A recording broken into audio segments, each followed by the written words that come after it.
What's up, guys? Thanks so much for clicking on the video. My name is Leah, and this is going to be a recap and review about Real Housewives of Atlanta. This is season 15, episodes 13 and 14.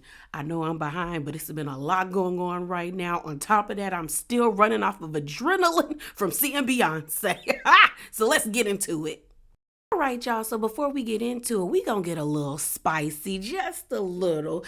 And in this video, there's probably gonna be two spicy corners because I'm behind. There's new information coming out on my timeline. But the first thing we're gonna talk about is Sonya having pregnancy brain about how Kenya has done things to her. So Sonya was on Angela Yee's podcast, the same one that Kenya was on, and they asked her about her relationship with Kenya. So I'm gonna play the audio for you guys, and then we're gonna discuss. To do things on camera that appear to be what real friends do, but then not treat me like a real friend off camera. Okay.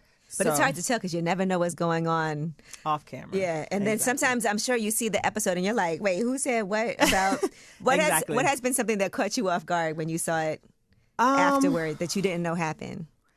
Let me think, Angela. Lord, I got the worst brain. I be on the thing like, what happened again yesterday? They be thinking like, I'm lying. I be really forgetting. You and Drew are cool now. Yes, Drew. For her to do things on camera that appear to be what real friends do. So here's the thing. I don't doubt that Kenya has been shady to Sonya, but if you can't remember what she did, then don't bring it up.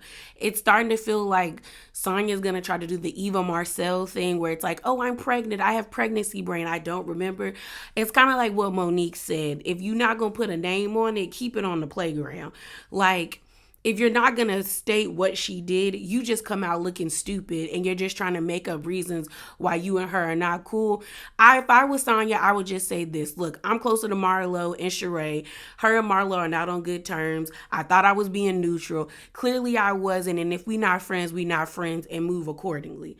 I wouldn't be trying to beg nobody for a friendship, and it doesn't seem like that's what Sonya is doing, but I also feel like she's trying to justify her friendship with Marlo and Sheree, and I'm like, you don't really have to justify it. Just be friends with them because you clicked with them better, or it just worked out better. Sometimes you just make friends with people and you vibe well with them more than you vibe with other people in the group. It is what it is.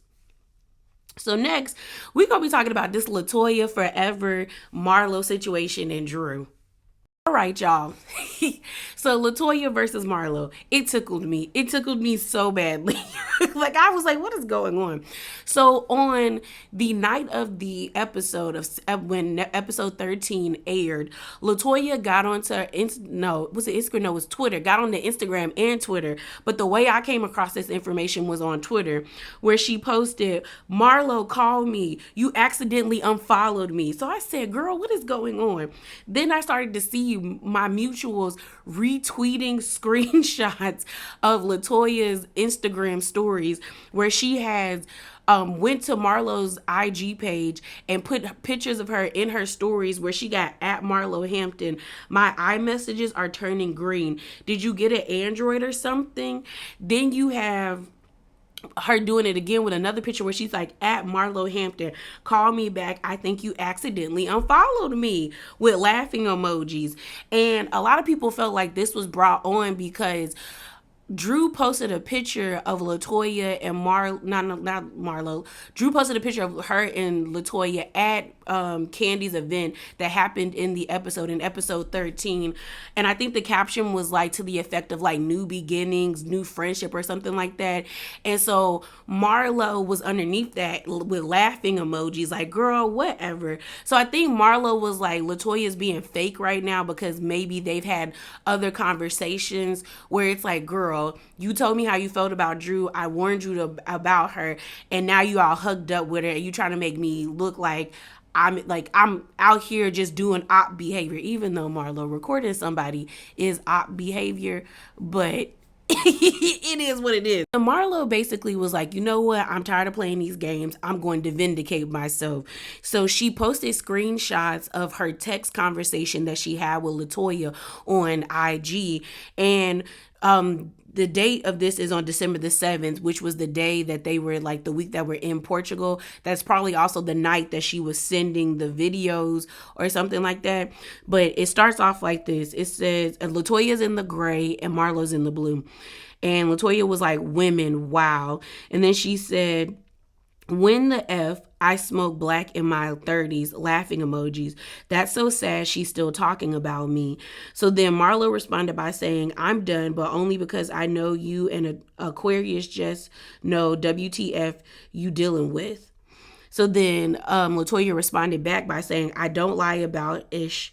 Most people smile in your face and talk the most ish behind your back, which is what I'm seeing in these videos, LOL. And then Marla responded by saying, that's what they do with us Aquariuses. And then Latoya responded by saying, Aquariuses are misunderstood only because we tell the truth and people don't like to hear facts about themselves. And then Marlo responded by saying that part. And then Latoya lets Marlo know, I sent those videos to Drew. And she was like, it must be the alcohol. And then Latoya responded again by saying, that was so dumb. So she sent that on she said that was so dumb on December the 17th. Then on April the 15th, she sends a link to the article that B. Scott's website wrote, where it says, exclusive explosive clips reveal RHOA's Marlo Hampton and Candy Burris push Drew Sidora on blast. And then Latoya responds by saying, at those times of those clips, I had my own motives, but I'm tired of Drew lying on me. We need to meet up or have a conversation. Call me when you're free. And that's where it ended. So with these screenshots that Marlo released, I'm on Marlo's side. I think Marlo pretty much is like, stop playing in my face, Latoya. Like, stop playing in my face. Stop trying to troll me. Like, get out, because you trying it. You know why I unfollowed you. You know why I blocked you. You know what it is. Like, you genuinely know what it is when it comes to me and you, especially after the display that you showcased when you was in front of Drew and Candy. And I get where Marlo's coming from. Like, based off the screenshots, Latoya did seem like she was somewhat upset and perturbed by Drew. She called Drew a liar like twice, and she even was like, ugh, I'm sick of this girl talking about me. So the videos did rile or give her that type of emotion of frustration. So if I was Marlo, I'd be like, okay, girl, you was acting like you were upset, but when you got in front of Drew, all of a sudden it's like, kumbaya, we cool, this my girl, this my friend. And it's weird. And I would look at Drew weirdly, and I would look at Latoya weirdly. But the thing about it is, like, it doesn't look good for Drew or Latoya, in the sense of, you got Drew on the show saying that she texted Latoya and asked Latoya, did they kiss? And Latoya was like, no. But then in these text messages with Marlo, Latoya is being like, I'm sick of Drew lying on me. I had my own reasonings for letting it be known. And then you got people releasing clips of Latoya on Speak On It and on the reunion where you pretty much said y'all did it. So it doesn't paint either of them well. It makes Drew look like she lying, and it definitely makes Latoya look like a liar. So I'm not mad at Marlo for posting the screenshots, because it's like, girl, you know what it is. You messing with me publicly, so I'm gonna let the public know why I don't fool with you though. So the last spicy thing we're going to talk about before we get into this recap and review is Drew versus Marlo. So Marlo was on Watch What Happens Live last Sunday with Brynn from Real Housewives of New York. And there was a Twitter question or a viewer question basically asking Marlo about why does she like body shames or comes as Drew's weight or her body. And Marlo had this to say. Your body should be back again. She should go get lipo. Dorit's accent on Twitter said, well, because Drew has Drop It by Drew, which is for your body. And I feel if you have a Drop It by Drew or body consultant business, your body should be back again. She should go get lipo. Dorit's.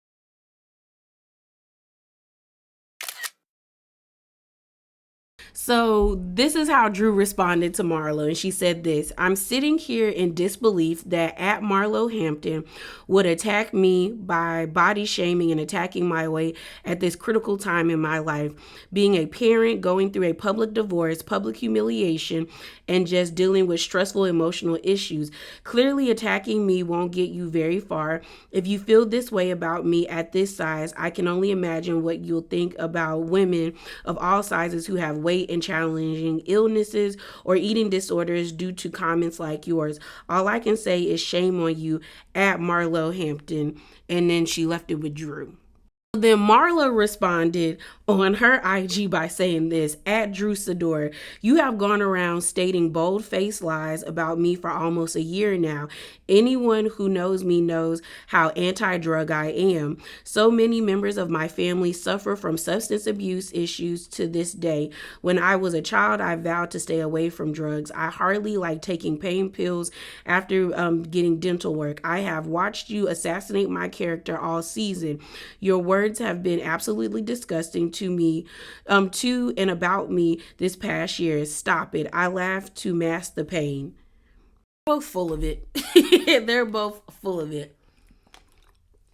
And the thing about it is, for me, is I don't know if Drew has said anything about Marlo and drugs, because I didn't understand why she responded with that. But I do understand her saying, like, girl, you've said disgusting things about me and towards behind me. And then with the clip of when they were in Portugal, where Drew was like, get them shriveled up edges together, get them felonies off your name, do you pay your taxes? So I'm like, Drew, why would you think she would have any grace for you? Like, y'all been going at it. So why would you think you would have grace for her? Is body shaming bad? Yes. But if we're fighting and I know that's a sore spot for you, then I'm going to hit that spot. I'm going to kick and stomp on it. And it seems that Drew's body is an issue for her.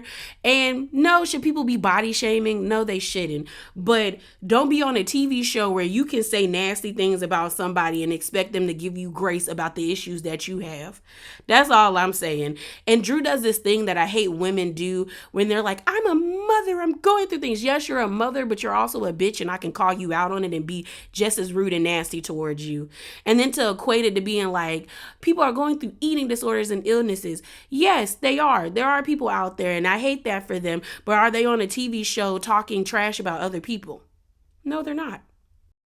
All right, y'all. So episode 13, we find out that it's Christmas. It opens up. We see Marlo and the boys taking Christmas photos.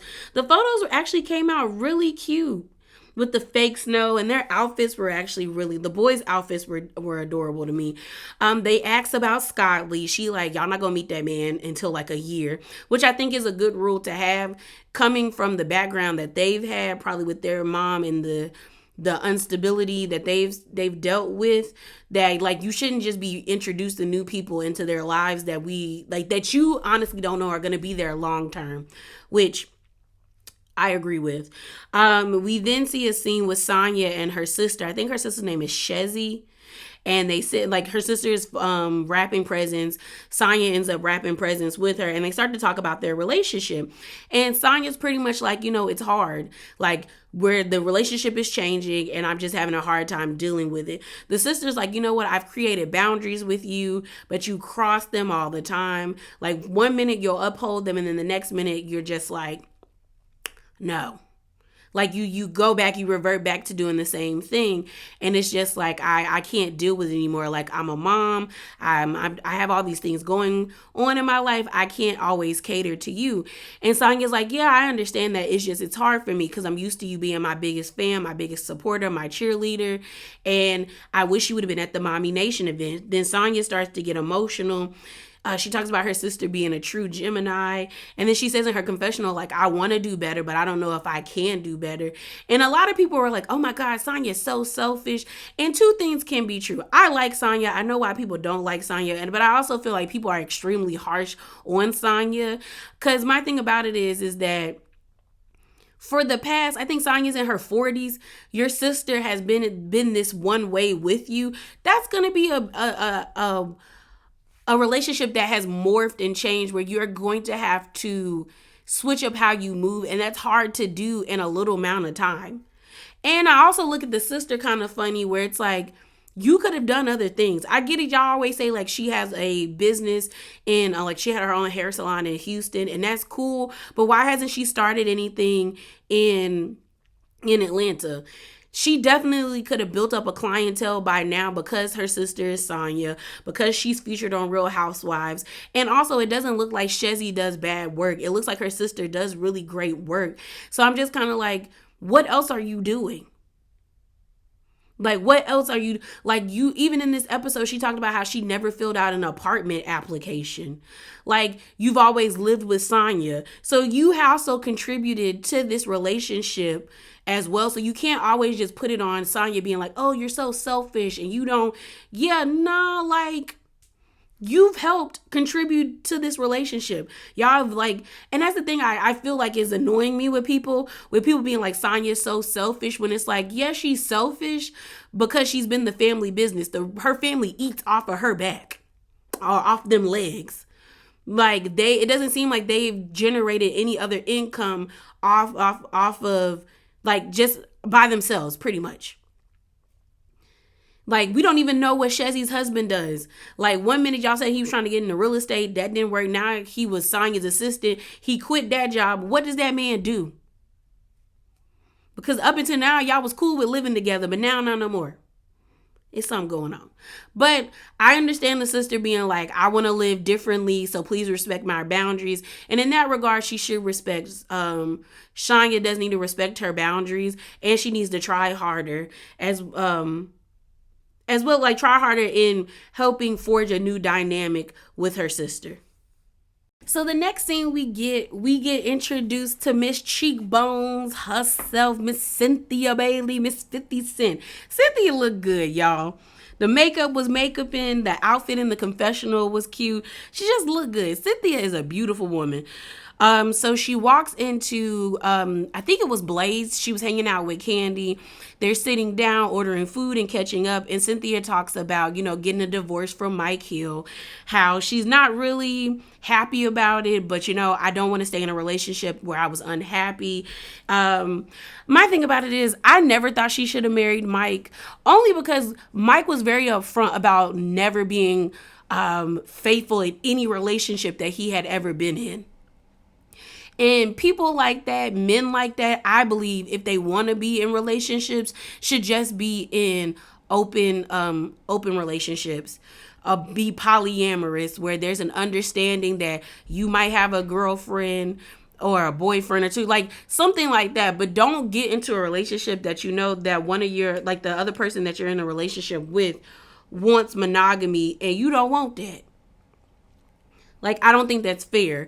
But I did see here recently Cynthia saying that, like, she feels pressured to be in a relationship at 56. And in my opinion, I feel like that is her own pressure. And and I know society does that as well. But, like, at that age, I oftentimes feel like you're old enough to understand that everything that society is pressuring you or saying that you should do is not the right way to go. Like, that is not how your life is supposed to be. I think as though Cynthia is feeling pressured because she probably had an expectation or a goal of how she wanted her life to go, or a plan, and it hasn't gone that way. And she probably thought Mike was a part of that, in the sense of, like, wanting to go through life with a partner. And she felt like, okay, I got that with Mike, and it didn't go all the way. But I definitely feel like she rushed to get married to him. I wouldn't have married that man. But they're sitting down. We find out that Candy's inviting her to her Peach social event. It's supposed to be a celebration for the 10-year anniversary of Bedroom Candy. And they then start talking about the Drew situation. And Cynthia was like, yeah, girl, like, you was upset and you called me. Like, you called me, so, like, what happened? And, Candy relays the information to her. And Candy pretty much is like, I called you because she trying to say I'm lying on her. And she was like, the way the conversation started is we started talking about the role that she's trying to do, or that me and Todd want her to do for Todd's movie. And we were speaking about how it's a wife. She decides to get a hall pass, or her and her husband give each other hall passes. And, she does her hall pass with a woman. So then everyone starts to ask, like, oh, have you ever kissed a girl? Have you ever been with a woman? And Drew says no. And I was like, yeah, you did. You kissed LaToya. And she's like, no, I didn't. And then she was like, my thing is, like, I don't even care if she kissed a woman. My whole thing is, like, you calling me a liar. And that's not something that I am. Okay, I'm not a liar. And I get it. But I do feel like Candy is not being a good friend, in the sense of, clearly Drew doesn't want anybody to know about this, but you're harping on it. And it's kind of like, girl, like, I get it. I get it. You want to vindicate yourself. You're not a liar. But I also feel like everyone knows Drew is lying or feels that Drew is lying, that you don't have to keep bringing it up at this point because nobody believes Drew. Cynthia couldn't corroborate the story because she was like, I was asleep. So I was going in and out. So I don't remember. So she's just like, yeah, I don't know. Then, because I feel like Kandi made herself look bad in the confessional where she was like, maybe she don't want to bring it up because of her husband. And I was like, that probably is the reason. And if you feel like that's the reason, why would you want your friend to be in a bad spot with her husband who you already know is a bag of dicks? Like, you're not making this any better, Kandi. So then we get this really cute scene of Kenya with Brooklyn. They're babysitting their little cousin. And Kenya talks about how, like, you know, she's really, like, considering having another baby. But she wants to make sure that she's here for her child, like both her kids, for Brooklyn and the baby. And I thought it was cute. I thought it was a cute scene. I feel as though, I don't know if Kenya should have more kids. Just like me giving my opinion. I oftentimes think past the age of 50, you shouldn't be having kids. Maybe you should adopt and get, like, you know, because that is still, like, having a baby. I think for a lot of people, because they're like, that's what a woman's body does and is supposed to do. It does do it. I don't think it's supposed to do it, but it does do it. And it oftentimes can be very taxing, even deadly to the person that is having the baby. And the older you get, the more complications you have. And Kenya even stated how when she was pregnant with Brooklyn, she was scared the whole time because she had a lot of complications. And she just was like, she didn't know if things were going to be okay. So I don't know if I was her, if I would want to put that type of strain on my body. But her confessional with Brooklyn was adorable. And the little cousin he's a cutie. And Brooklyn playing with the baby was cute as well. So I was like, you know, I wouldn't do it. But, you know, it's her body, her choice. The next scene we have is of Drew and Ralph. And pretty much they're in her closet trying to rearrange the closet, trying to make room for herself. Her and her stylist. It's two of them. I don't understand why Drew and Ralph have so many people around them.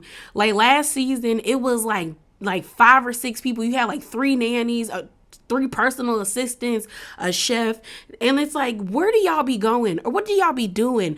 Because it's like, it's not like we see Drew out and about in the town the same way we see Kandi and Todd. Or heck, we've seen Sheree, Marlo, and Sonya at other events, like, that are not associated with Real Housewives. When it comes to Drew, I've never seen Drew out and about in the town, like, where she needs that many people around her like that. Like, her schedule is so busy that she needs that much help. But hey, it's your money. If you gonna spend it, spend it. So she's telling Ralph about what happened in Portugal.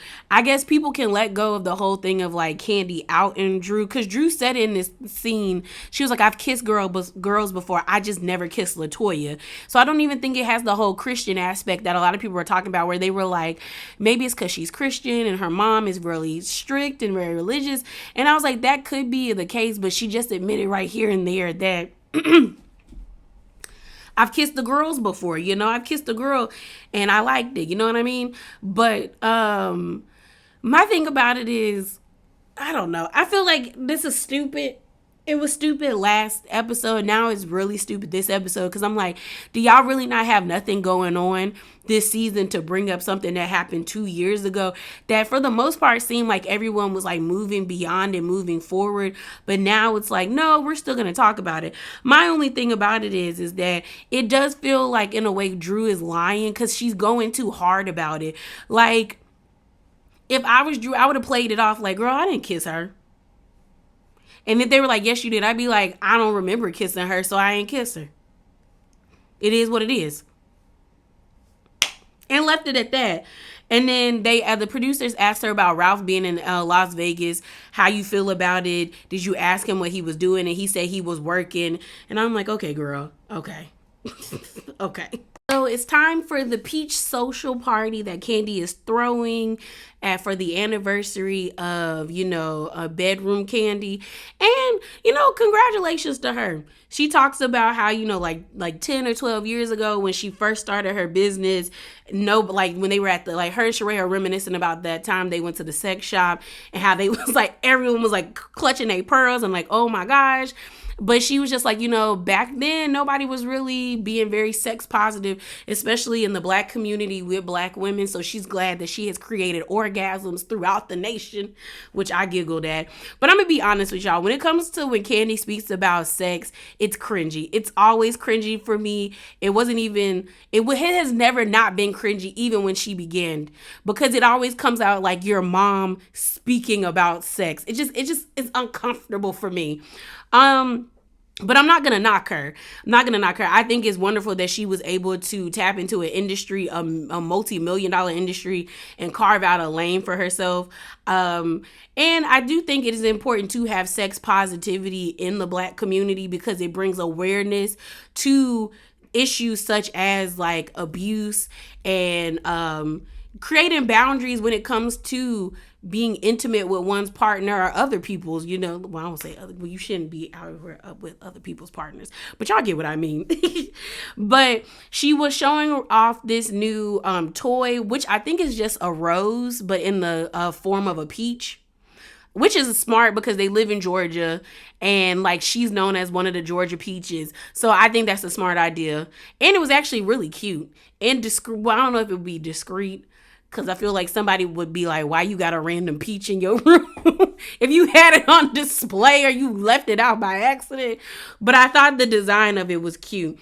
So everyone's falling in and they just start talking about the whole Drew situation. You got Sheree filling everybody in about what Drew said about Candy trying to produce a situation between her and them. And my thing about it is, I feel like Drew, if she just would have been like, I don't remember, we wouldn't be here. But I also think it's stupid, again, that we're bringing up something that happened 2 years ago. Like, it ain't that deep, but I do feel as though if she wasn't going around calling this lady a liar, I don't think Candy would be like trying to defend herself so hard. So we see Cynthia get there. Everyone's excited to see Miss Bailey. And Cynthia brings up how her and I would say call her Kayla. Her and Kenya weren't on good terms after the first season of the Ultimate Girls Trip, and how they reconnected at Teresa's wedding. And they are now back on where they used to be. It's seemingly in a better place. So here's my thing about Ultimate Girls Trip and Cynthia and Kenya's relationship. I, like a lot of other people that did reviews, I didn't do a review. I didn't have a channel back then. But people who did reviews and were talking about Ultimate Girls Trip on Twitter, Cynthia went into Real Housewives Ultimate Girls Trip season 1 with the mindset that people were not gonna like Kenya, because Kenya is such a polarizing figure where it's like 1 minute you like her, 1 minute you don't, and it's like sometimes there's oftentimes no in between. I think she figured that the women, like, because Kenya's reputation precedes her in the Bravo universe, that I think she thought the women weren't gonna like Kenya or be very combative with Kenya, and that wasn't the case. Like, Cynthia to me was thrown off at the fact that the girls didn't really like her. They found her to be annoying. And to be honest, like, Cynthia was a drag on season 1. Like, she just didn't mesh with them the right way. And I feel like she thought Kenya was going to be out on the outs, and with her being on the outs, she didn't know how to like rebound from it. Because the girls like Kenya. The only person that didn't like Kenya was Ramona, but don't nobody like Ramona, so it don't matter. But I just think that's what messed her up in the end. And like, I'm glad that they're cool again, but I feel like Cynthia like also was dealing with the whole Mark situation. And it's like, if you don't tell nobody what you're dealing with, why would you automatically assume they would understand where you're coming from? Like they said, closed mouths on this boulevard don't get fed. You got to open your mouth, girl. Open your mouth. Get this scene of Marlo and Rouse talking. We also find out that like Scott Lee helped some lady that was in a car crash, which, be a hero, bro. But they're talking about the whole text message situation. And pretty much what it sounded like is that Drew embellished how badly Marlo was speaking about what's his name? About Ralph. Because it could have been like, I don't know. Maybe Marlo, because we know Marlo can get there. Marlo can be very Marlo and get real low and gutter. But I feel like they would have shown a piece of it if she had said anything else nasty about him. But if all he said is like, I do the same thing as your husband, I'm in tech, then it feels like Drew embellished the story, because Ralph is like, well, she said you had been talking about me for like 2 days. And we didn't see that. So it feels like Drew was doing too much.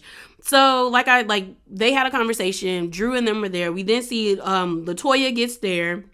LaToya tells Candy she's upset with her because she like, girl, like, first of all, why y'all talking about me? Like, why are y'all talking about me? So Candy's like, y'all want to go talk? So she pulls Drew and LaToya upstairs away from everybody, and they have a conversation.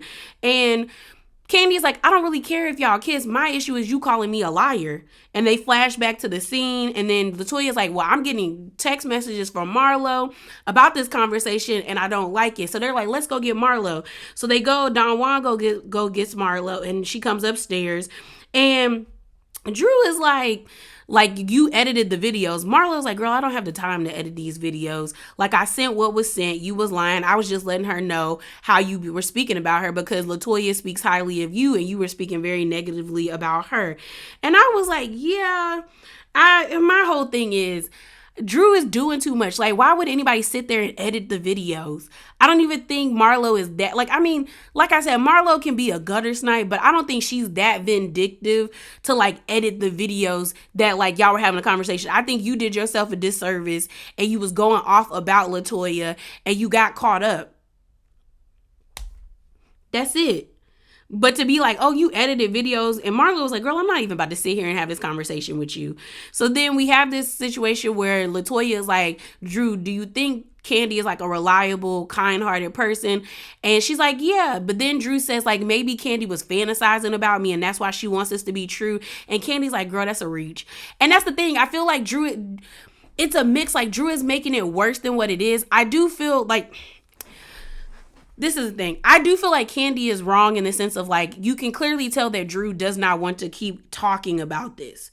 And I understand that. Totally understand that. She don't want to keep talking about it. She's saying that it didn't happen. Let that lady have that. But then Drew makes it worse by being like, oh, she trying to produce scenes with me.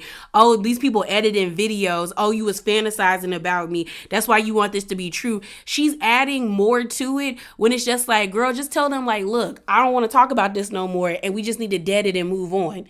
But you adding in all this extra stuff makes people want to keep going, because now it feels like you're questioning their character. And it's like, who are you to question my character when we've known you to be a liar and a stunt queen? Like, don't play with me.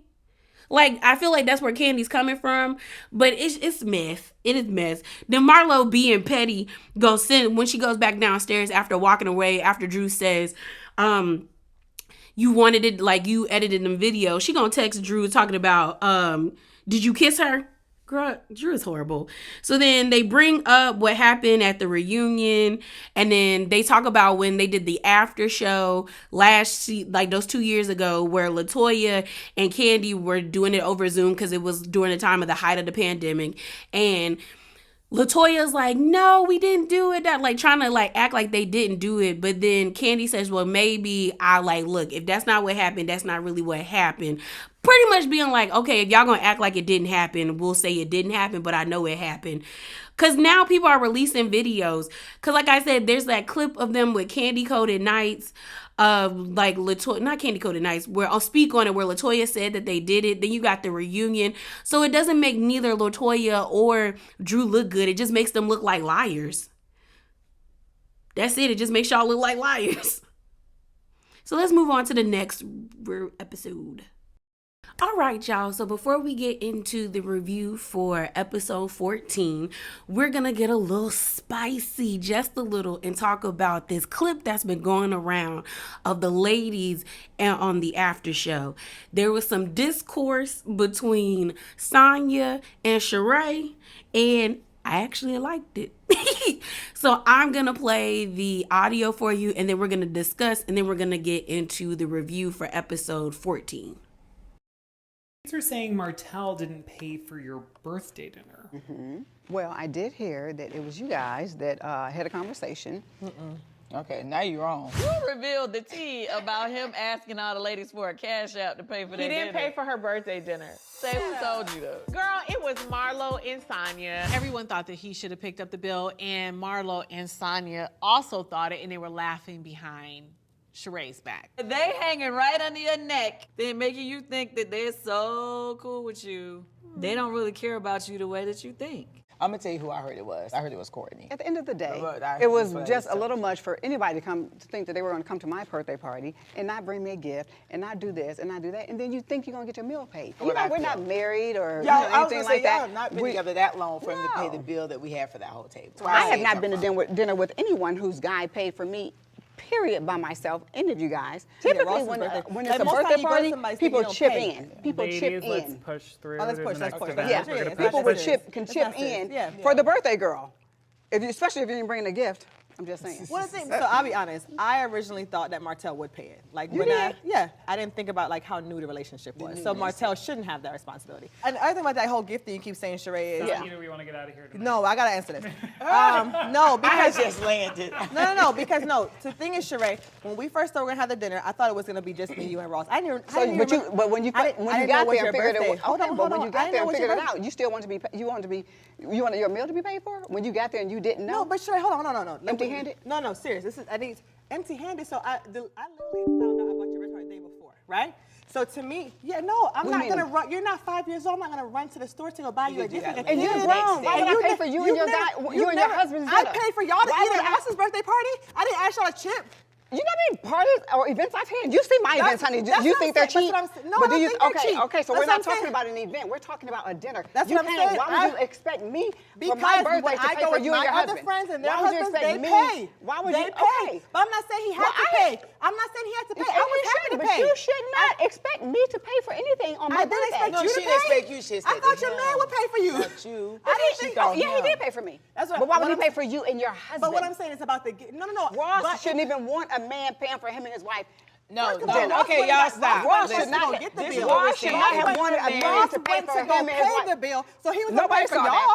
What do you mean? I didn't need him to pay for me. And But I Ross don't need should. him to pay for me either. What I'm saying is that people Y'all should were pay. acting like Candy and Marlo is misunderstood. That is your husband. Your husband shouldn't even want another man paying for you. Listening to each other. Who said my That's your husband saying. did? I'm gonna. You I'm just a life said you wanted coach. Martell to pay for Can you. we I breathe did, in? not Ross. So Okay, but Ross you not should Ross. not. But with your husband I'm sitting not next to saying. you, I'm not with saying your I husband thought. sitting I next have to you, been- you I have should been not to want another many man to pay for birthday you. dinners where the man Let's pays for stop this everybody. too But much. your So I'm husband just sitting next to saying, you. didn't I have expect two when or it's all not girls. expect, I but have if two. it happens, it's not I have two untraditional. when it's all girls. That's all I'm saying. When it's all girls, It's not I have two. untraditional. But why would you want a man to pay I for didn't you say and your I wanted him husband? to. I'm just saying that it But happened you in the expected past. them to. It wasn't my Listen, I've been to expectation. birthday parties too, It wasn't my where the man expectation. paid, but it was all So you women. have- no, But it was all You've women. never been to a couple's date where a man took care of the dinner, but No. Ross went to go pay and the man Listen, said any of already my friends paid. would have paid. Any of my friends, Exactly, a couple of and them we took their, would've- a and couple Ross of them took went their to go cards. pay. A couple Ross of them went to go a pay. couple of them went to take Exactly. their So what cards I'm saying out. is usually a man will pull out their card. I was in the club with Candy them. Todd paid. When we went to that dinner that time. Todd paid. You know We're talking 2 people, 4 people. No. It was like 8 of us. It was like 8 of us. Listen, you And I don't guys, want we're to be an not going to be argument. like the crew. We're going to No, sit I'm here. just We're going saying, to I agree just to don't want- disagree. But what I was saying though was, if Martell had been with her longer, I would have was talking expected him to about- pay. I know Exactly, and if I she was agreed still when you said if she that. was still married to I Bob, I agree. know he would have paid. Exactly. My husband. That's why I My said, husband. Marlo. Absolutely. That's why You I did said say after that. you made that point, I was like, damn, they haven't been I together that did, long. because But I'm at used first to I being was like, But then you come came on. back and circled back and said, I did expect Martell to pay for the No, whole I table. said I didn't. She She said said at I first didn't until expect. she thought about the I time said frame that of the exactly. relationship. And the other thing too, Sheree, about the whole gifting, because you keep trying to shame me about the gift. I ain't shading just you, I'm shading everybody. Yeah, but the y'all thing is, came and you want to be, you want to I choose. just- It's my birthday. I I didn't got want you it. I'm just perfume. saying it could or could I not got you happen. I can perfume pay for your for my birthday. own meal. Huh? I got you I a can pay bottle for of my own perfume. meal, You did? Sheree. I wasn't From Neiman's, expecting $400. anything. But When? Sheree, For your my birthday. birthday has passed 2 I got times. your You bottle never of got perfume. me I a gave it gift. to you. So On why the camera. gifting keep coming up? Like I showed up for your dinner. You invited me the day before. She don't want to hear the truth. She don't want to hear the truth. You did not get me a gift last year or this year. Exactly. Because you ain't She don't celebrate your want birthday. to give me a gift. Because you ain't celebrate your birthday. It don't matter. It don't matter. It don't matter. I still want to give. I had a dinner. I ain't Yeah, celebrating. but what I'm saying is straight. No, my birthday last in 20. I Did feel you like celebrate it on camera? Or did you invite so me? only on camera we Well, get did gifts. you invite me? We only get gifts on camera. Well, obviously I not. bought you a gift Obviously last not. year. I bought you a gift last year for your birthday. What did you give me though? I got you some like Versace slippers or something last year for your birthday. I don't know where they are because I don't have those. I'm not playing with you. I'll ask my sister. I don't have Versace. We got you. I definitely gave you a gift. It was on the table along with other. The only person that gave a gift was Drew. Yeah, Drew was. I think it was definitely hit Versace slippers. We got you some bedroom slippers. They're either Gucci or Versace. No, we need to find those. No, seriously, I swear to God. Yeah, we need to find those. I swear to God. Well, I love you guys. We love each other. Yes, I we do. I don't have no beef. I'm just trying to clear it up. Okay. Done. All right. Let's move on to... I know that was a long clip, y'all, but I wanted you to hear everything because there were certain parts about that discourse that I picked out. One, production telling them to move on. Like, I think they did it twice. And I was like, why do y'all keep doing that? They're having an argument. Let them flesh it out. Like, at the beginning of the argument, they're like, let's move on, y'all. Why? Like, that's what the after show is about, for y'all to talk and discuss things. Two, Sheree was embarrassed by Martell's actions because the rate in which she immediately started to deflect, being like, Sonya, why would you expect your husband, a man, to pay for your husband? And Sonya counteract that by being like, well, girl, my husband was about to pay for all of us because he wasn't sure.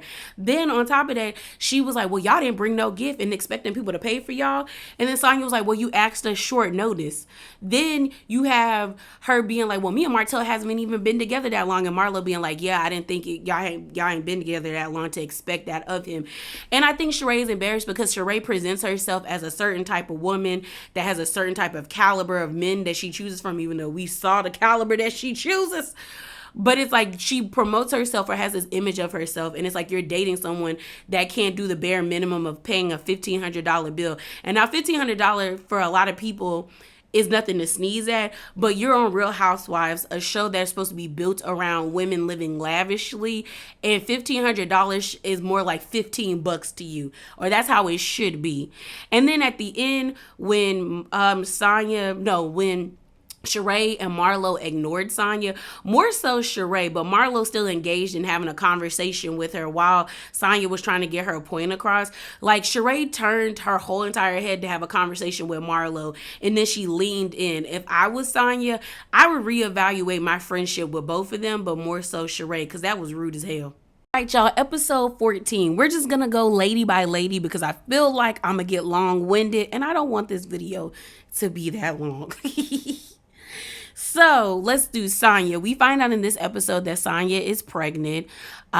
She let Ross know in a cute way where they were like sitting on the bed, and she was like, they were talking about their schedules, and she was like, well, I've been making notes. I want you to look at them. And she had the pregnancy stick inside the notebook, and he was happy. They then showed the family. The mom didn't get it because they had hoodies on their hoodies on that says we're pregnant.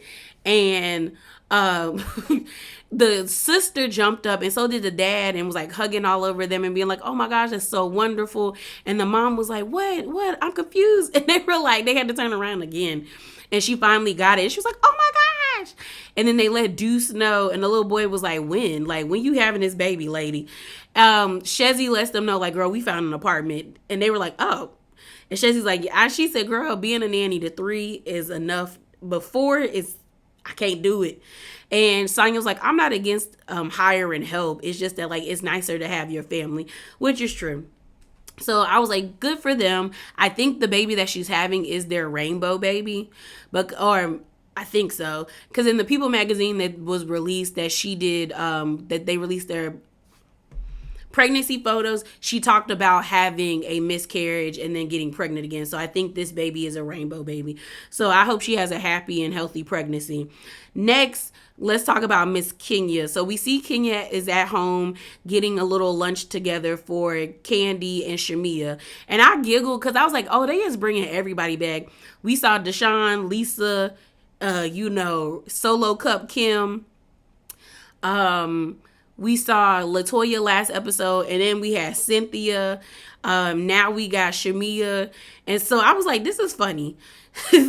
So they're sitting down at the table. They bring up about what happened at Sheree's birthday party, how Sheree had a birthday party, and she didn't invite everybody.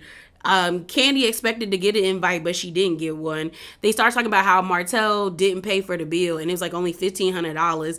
And you could see how tacky Shamia and like everyone was laughing at the table at Sheree and Martell, because it's like you couldn't pay $1,500, and we find out that Sonya told Kenya about it, and pretty much Kenya's like, but I'm the thirsty one, but you with a man that can't drop $1,500 for some food. They then start talking about like surrogacy and how Kenya wants to have another baby. She has embryos that are fertilized by Mark's, stuff. And legally, she doesn't have to ask him for anything because on the paperwork, her name is like she owns all of these. But morally, she probably should let that man know. And Shamia's like, I was glad that Candy was just like, girl, why would you do that? Like, why are we about to go down this road again with Mark when we see the way he treats you now? And Candy was like, yeah, this is stupid. Shamia was like, if I was you, I would just have the babies, because she's stupid. Because what the hell, Kenya? Like, I don't think Kenya would do it, but if she did do it, I would think she was utterly selfish and stupid. Because having a child is already like a selfish act in and of itself. I'm learning more and more, because technically you don't get a say in whether or not you want to be here. So it should be in your best interest to, like, if you're going to have kids, to be able to provide them with every benefit and every opportunity possible. But this would be dumb of her, because first, Mark already doesn't like you and he treats you like garbage, even though y'all been trying to get this divorce for like 4 or 5 years. On top of that, he probably would never want you to have this baby. So the kid is going to come out already knowing that his family, like that his father or he or she or whoever, that the baby's already going to know that the parent, like their dad, hates them, or that their dad did not want them. So making that decision is one that like would be so stupid in that regard, to do that to yourself. Like, I wouldn't even want to cause that much pain or strife. But we find out that the surrogate, because they brought up the surrogacy about holding the babies, because Shamia's surrogate is the same surrogate that Candy used to, that lady is the one that birthed Blaze, pretty much. And I was like, I hope this lady getting compensated, because girl, you just letting everybody use your body. So next is Miss Candy. So we see Candy and Drew. It's real awkward. They meet up at the candy, I think it was probably the Candy Coated Factory, whatever. They're doing a table read for Todd's movie, The Hall Pass. We then see Todd and Candy in the confessional kind of like picking at each other, because Candy says, well, Todd needs this to work. You know, he's always supporting me in my endeavors. And Todd was like, don't tell me what I need to work. And I was like, yeah, Candy, like that was kind of rude. Like, you don't, even if you felt that way, you should have kept that to yourself. But I agree that, like, if he's going to support you in all your endeavors, you should support him in his. So she's helping. They're doing the table read. It's awkward between her and Drew. I'm still surprised that Drew wanted to be a part of this after you called that lady a liar. Like, why would you want to do business with someone that lies? So that makes me feel like, you know, she was telling the truth, as well as them jobs that you said that they was calling you about. You have none. You have none. So they do the table read. It actually sounded good. We see that Mayetta, I guess, is also on the panel. And it did look like the girl sitting beside Drew looked like Shamia, but I couldn't really tell. But yeah, I don't know. I feel as though Todd, I think, has ADHD probably, or ADD, where it's like he starts the task, but he doesn't follow all the way through. So I do hope this works out for him. But I don't know. Because the restaurants they have always feel half-assed. And side note, it was just revealed that they probably bringing back Candy and the Gang season 2, which I'm happy for, because I liked Candy and the Gang the first season. So there's that. Then we have Sheree. We see Sheree washing her dog at one of the pet stores, and she get a call from Martell. Sheree starts lying in the confessional, talking about that Martell bought her some like Alexander McQueen, I think she said Hermes bag. And I said, girl, what? First of all, that don't even sound right. And the thing is, like, you know when Sheree is lying, because Sheree begins to stutter, or she begins to fumble over her words, and that's what was happening. So I was like, girl, whatever he bought you, low-key, was probably not worth it, because then Sheree was like, I shouldn't even be telling y'all this, because I'm going to return it, because I don't really like it. He not into labels. He not into labels because he can't afford the labels. Or he can afford it, but all he can afford is a belt, not a bag. So I was like, okay, Sheree. So not much really happened with Marlo. The episode really was dedicated towards Drew, to my sadness. And I'm just going to do the wellness retreat stuff all together. But we see her go on a date with Ralph. And pretty much they're like at some like David Buster's type place. And Ralph and her are talking. It's basically a repeat of what we saw last season when they went rock climbing, where he puts his foot in his mouth, talking about, I want us to be a Obama and Barack, which I feel like Ralph does on purpose. I do think Ralph is stupid, but I feel like he does certain things on purpose for the cameras because he knows that it would be like a sound bite or something. Then Ralph goes on to say, like, you know, he starts being a pseudo-intellectual where he's like, I stopped going to counseling because Drew brings up, like, where you haven't been going to counseling. Like, I can't change you. I don't, like, that's not my job. I'm not going to mother you, which say that because you shouldn't have to mother a grown man. That's his job for his mom. She was just kind of like, but I can only do but so much and you're not like really showing me. And he's like, no, we haven't had that many blow ups. Like, I feel like I'm doing good. And he was just like, there comes a point when you go to counseling or therapy where it's like, you're not doing the work. You're just jumping from topic to topic and then you get a divorce. And I'm like, that I got what he was saying, but no, Ralph. Like, yeah, some people just go to counseling and they just go to counseling. Like, they don't really do the work outside of going to therapy. They just go and that's it. But if you do the work, then therapy is somewhat enjoyable in the sense of like you feel like a weight has been lifted off of you. You just not doing the work and you got tired of someone telling you about yourself, it seems, from what Drew is saying. So this wellness retreat, at the beginning of the actual episode, we see Drew, her sister, what's her name? Doctor, one of the men that was in the closet with her last episode, trying to help her clean out her closet. It was weird. They go to this house because they want to have a wellness retreat. And mainly Drew is wanting to have this wellness retreat, or what sparked this wellness retreat is her sister and her mental health journey. I'm sick of them using this lady's mental health journey. It's like every time they bring up this Allison, it's, oh, my sister had a breakdown. Allison, oh, I had a breakdown. It's like, okay, lady, we get it. We get it. You had a mental breakdown and you were in a better place. But it's kind of, I don't know, y'all. It's starting to feel like y'all are using this as like a storyline to like push things when it's just kind of like, okay, we had that real, like, it seemed like a genuine sit down with Drew and her sister and her mom, where the sister, like, you know, revealed a lot of stuff that happened in her past and how she felt sick and things of that nature. And I was like, okay, that's good. But every time we've seen her since then, it's them talking about this lady having a mental breakdown. Like, we get it. She had a mental breakdown and she had to check herself into the psychiatric ward until she could get it together. And we're happy she's back to normal. Well, I won't say normal, because what is truly normal? Because normal could be different to everybody. But she seems to be in a better place. So we get to the wellness retreat. Everyone shows up. They giving people green shots of juice that probably is nasty. Ralph gets there, doesn't even greet Drew, like walks past the girl, which I would have ignored him too at the end of that. I wouldn't be trying to be like, husband, girl. We both would have just been in that retreat ignoring each other. But he walks around and hugs everybody and disregards her. And Drew is like, Ralph doesn't ever voice his opinions. He just gets cold. And that's annoying. I mean, it's a good tactic for some people, but it's annoying. So the sister starts speaking again about, you know, her bouts with mental illness. Like, she starts crying. Everyone's excited to be there. We find out they're doing like a drop it with Drew. Messy Marlo goes into is in the confessional. She looks up the website and the website is no longer there. Drew just be lying. 'Cause girl, the producers zoomed into the link and it says drop it with Drew and there's nothing there. It's a 401 sign, which means nothing can be found. They then decide to do like a deep breathing session, and Candy ends up getting emotional because she's like, it's so much going on. We know during this time she was having issues with Escape.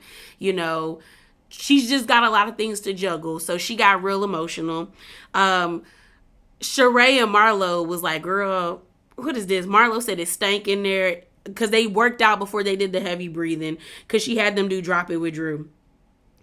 They then sit down to have dinner at the table, or not dinner, but like lunch or something like that. And while that's happening, we see the men outside. It's Ross, Heath, and Ralph. And I was so happy Heath said, y'all need to stop letting all these people in your house. Because they start talking about the lawsuit. Drew lies again and says the lady is charging them $10,000. And everyone was like, well, I thought it was $1,000. Then production shows the legal documents and it still says $1,000. So where'd you get $10,000, Drew? You just be lying. You like, it's public record. So then they start talking about Sheree's birthday at the table. And Candy basically voices to Sheree that she felt some type of way that she wasn't invited to the birthday. And Sheree was like, girl, you wouldn't have came anyway. You always doing something.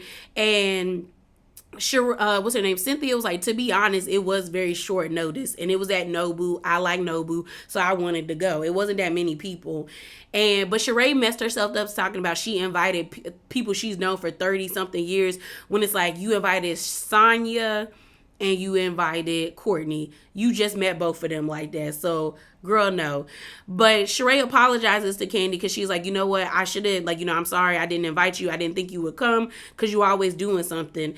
And like to Candy says, like, people gonna stop inviting her to stuff because she always doing something or she's always declining. And that's kind of what happens. Like, if I feel like you can't make it, why would I invite you in the first place? So while they're at the table, they start talking about what happened in Portugal. Candy brings up about Mayetta saying that they were colluding against Drew. Then she said that Courtney called Drew a bitch. And Courtney's like, no, she didn't. And then you had Sheree, Marlo, and Sonya looking at her like, no, I don't remember her saying that. The thing about it is, I think Mayetta is trying to be the second bone collector just on the side of Candy, Kenya, and Drew. But she isn't good at it like Sheree is, because she was stumbling over her words. And I was like, well, why didn't you say that she called her the B, the B word when y'all were in Portugal? Why are you waiting until now? And I feel like they would have picked that up in the audio of her calling her that. So Courtney's like, I did not call her that. I don't even call people the B word. But then as they're getting up from the table, because you have Drew now questioning her relationship with Courtney, which I'm like, you should have been questioning your relationship with Courtney because you just met her and you were already too excited to welcome her into your life. You should have got to know Courtney before you were like, oh, cousin Courtney. That's a you problem, Drew. So they're walking out of the room and Courtney's like, I don't even use the B word. And she's talking to Mayetta. And Mayetta was like, something. And then Courtney was like, well, bitch, I didn't. And Mayetta's like, well, you just used it now. And then Courtney was like, I did for the first time. I did. I said, Courtney, what? Okay, Courtney. Okay. Okay. So they go outside to take pictures, and Sonya has on I'm pregnant shirt. She was trying to do a cute little thing, but it didn't work for her. We find out that Kenya blocked Sonya from the group chat that she had on her phone, so she don't ever see any of the things that she inviting them to. And Sonya's like, girl, what? So then everyone's like excited, hugging on her and stuff like that. And then it got real emotional where Mayetta was hugging onto somebody and it looked like she was crying. And I thought it was Sonya, but when I played it back, it wasn't Sonya. So maybe they had like a discussion and it got really deep and heartfelt. But it threw me off because I was like, okay, Mayetta, what you going through? So the last scene we see is Drew talking to Dr. Ken or Kevin or whatever that man's name is. All I'm going to say is Drew was crying, but there was no tears. Versus the way we saw Drew crying in Portugal. She was faking. This felt like fake. It felt fake to me. I ain't seen no tears. The only thing I could get behind Drew in this comment was, how long do you hold on to something and let it, you let it go? Like, most of the time, people don't get married to get divorced. So I understand that sentiment. But she was like, sometimes she sees changes in Ralph and sometimes she doesn't. She was like, it feels like he doesn't care about my feelings. And I feel like that should be your sign that it's time to roll out. in all honesty. Like, if he don't care about your feelings, then what are y'all doing being together and stuff like that? But honestly, y'all, I don't know how far I believe this divorce storyline is giving Ashley Darby vibes. Like, if I don't see Drew divorced next season or by the end of the year, then I'm gonna know this wasn't even that deep and y'all was just playing in our faces. Because if she come back next season talking about their reconciling, I'm gonna be irritated and be like, why you playing with us? Because it's giving that right now. It's giving that y'all are playing with us, and I don't like it. But yeah, y'all, that is it. That is all. Thank you so much. If you made it all the way to the end and you listen, remember to be bravely authentic. And please hop down in the comments below. Give me your thoughts. If you like what you heard, subscribe and come by again. Deuces.